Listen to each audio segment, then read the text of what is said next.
अपनों की कोई बात नहीं, अरे ये कर्म है उनका जो अपना बनाए बैठे हैं, कर्म है उनका जो अपना बनाए बैठे हैं। क्योंकि दर्दमंदों से न पूछो कि किधर बैठ गए, दर्दमंदों से न पूछो कि किधर बैठ गए, उनकी मजलिस में गनीमत है जिधर बैठ गए, उनकी मजलिस में गनीमत है कि जिधर बैठ गए।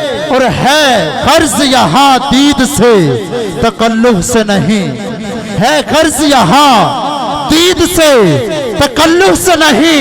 अरे खा इधर बैठ गए, खा उधर बैठ गए, दर्दमंदों से न पूछो कि किधर बैठ गए, उनकी मजलिस में गनीमत है जिधर बैठ गए। आइए हमारे इलाके की, हमारे बल्कि मुल्क की एक अजीम आवाज़, बहुत ही प्यारा कलाम पढ़ते हैं, तशरीफ़ लाते हैं जनाब हाफिज़ मंजूर अहमद कादरी साहिब। आप अपनी खूबसूरत आवाज़ और अंदाज से हमारे दिलों को जगमगाएंगे।